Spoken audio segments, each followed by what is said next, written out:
আমার মিম্বার এই আমার ঘর, এই মাঝখানের অংশটুকু জান্নাতের টুকরা। জোরে কোন সুবহানাল্লাহ। আমি সেই জায়গাটায় ঢুকবো, আমি পিছনে বসে আছি। হঠাৎ করে কিশোরগঞ্জের কিছু লোক, আমার দেশের কিশোরগঞ্জের প্রবাসী ভাইরা আমাকে চিনে ফেললো। বললো, হুজুর আপনার ওয়াজ শুনি। বললাম, এখানে ডিউটি করেন নাকি? হ্যাঁ। বেশি সময় থাকবো কেন, একটু বুঝে দেন তো। বলতেছো যে এখানে বসেন, ব্যবস্থা করতেছি। আমার দেশের মানুষ তো খুব তেল মারতে পারে, বসায় রাখছে। বসায় রেখে ওখানকার যে প্রশাসনিক কর্মকর্তা, তারে যাই আমার ব্যাপারে এমন বক্তব্য দিছে, কর্মকর্তা গলে গেছে। বলছে যে আমার দেশের অনেক বড় মাপের একজন আলেম আসছে, কিন্তু আমি তো জানি আমি কি মাপের আলেম।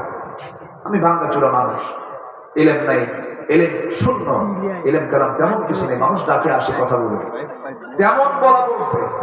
প্রশাসনিক কর্মকর্তা দূর থেকে দৌড় মেরে এসে আমার হাতটা ধরে সালাম কালাম দিয়া সুমা টুমা খাইয়া, সৌদি আরব খালি সুমা খায়, বুঝলেন, টেনে টুনে নিয়ে একদম প্রথম কাতারে, যেটা রওযাতুম মিন রিয়াদিল জান্নাহ, প্রথম কাতারের প্রথম বসার জায়গাটা আমাকে দিয়ে দিয়েছে। আমি বসে পড়লাম, বসে পড়ে খেলাম, গৃহে বসে আছি।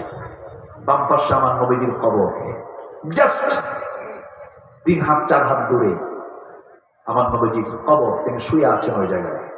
আমি সেখানে বসে আছি। আমাকে ইনটেক একটা জমজমের পানি, আমাকে বোতল আমাকে দেওয়া হলো, খেজুর দিল, একটু গন্ধ আগর একটা, সেখানে দেশে কিছু ধোঁয়া তারা ইউজ করে আতর হিসাবে, লাগায় দিল, কিছু খেজুর দিল, খেলাম, বসলাম। বসে বাম দিকে অনুভব হচ্ছে রাসূলের গন্ধ যেন আমার নাকে আসতেছে।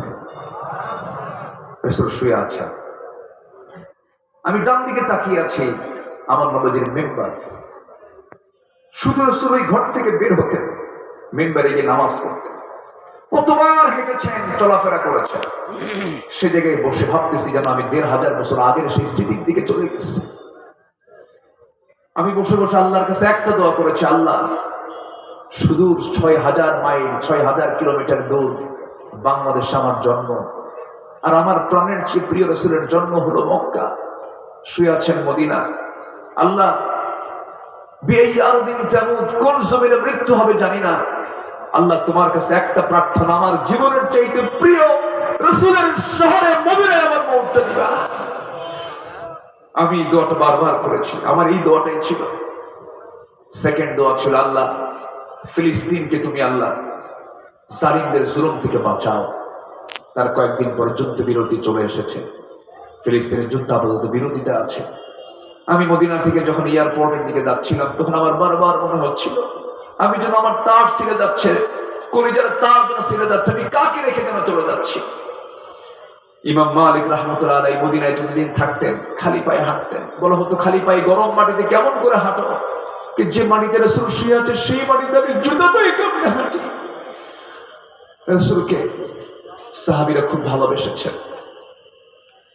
সাহাবায়ে কেরামদের জীবনের সবচেয়ে বড় অর্জন হলো তাদের এত দাম, এত বেশি সম্মানের মূল একটাই কারণ, সেটা হলো আমি যতটুকু গবেষণা করেছি, তারা সত্যি রাসূলকে জীবনের চাইতে বেশি ভালোবেসেছে।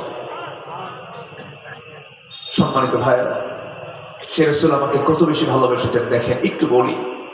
রাসূল মারা যাচ্ছেন, সাইয়েদনা আবু বকর সিদ্দিক রাদিয়াল্লাহু তাআলা আনহু নামাজে দাঁড়িয়েছেন। আমার নবীজি বললেন, আয়েশা রে, নামাজ তো শুরু হয়ে গেল, সাহাবীদের মধ্যে কান্না থামে না, আমাকে নিয়ে যাও, আমাকে একটু দেখিয়ে দাও আমার সাহাবীদের নামাজটা কেমন তারা পড়ছে। সিরাতের গ্রন্থে আসছে, আমার নবীজি আম্মা জান আয়েশা ঘাড়ে হাত দিয়া ভর দিয়ে খোঁড়ায়া খোঁড়ায়া জানালার কাছে গিয়ে উকি মেরে তিনি নামাজটার দৃশ্য দেখছিলেন। এমন সময় আমার নবীজির চোখের কোনা বেয়ে বেয়ে টপ টপ করে কান্নার পানি পড়ছে। সেই কান্নার পানিগুলো, চোখের পানিগুলো আলতো করে আম্মা জান আয়েশা মুছে মুছে দিচ্ছেন আর বলছেন, ইয়া রাসূলুল্লাহ, আপনি কাঁদেন কেন? আপনার সাহাবীরা তো নামাজ পড়ে। আমার নবীজি বলছেন, আয়েশা তুমি তো আমার চোখের পানি দেখতে পেতেছো, এই চোখের পানিটা আমার কষ্টের নয়, দুঃখের নয়, যন্ত্রণার নয়, এই চোখের পানিটা আমার চরম আনন্দের। কারণ তুমি কি জানো আয়েশা, এই নামাজ কায়েমের জন্য তায়েফের ময়দানে আমাকে রক্ত ঝরাতে হয়েছে। এই যে দাগ, এই যে দাগ, এই যে দাগ, এই যে দাগ, চোখা চোখা পাথর মেরে মেরে আমাকে রক্তাক্ত করে দিয়েছিল তায়েফে। ও আমার আয়েশা, এই নামাজ কায়েমের জন্যই উহুদের ময়দানে যুদ্ধ করতে গিয়ে যে সুন্দর সামনের দুটো দাঁত আমি হারিয়ে ফেলেছি, এই নামাজ কায়েমের সংগ্রাম করতে গিয়ে, ওই যে খন্দকের পরীক্ষা খনন করতে গিয়ে ওই যে কোমরটা কুঁজো হয়ে গেছে, আয়েশা কোমর সোজা করে দাঁড়াতে পারি না, আজ পর্যন্ত মৃত্যুর সময় পর্যন্ত কোমরটা কুঁজো হয়ে আছে। এই যে আমার কোমর হারিয়েছি, দাঁত হারিয়েছি, আমার রক্ত ঝরেছে, দেশ ছাড়িয়েছি, মক্কা থেকে মদিনায় চলে এসেছি যে নামাজ কায়েমের জন্য।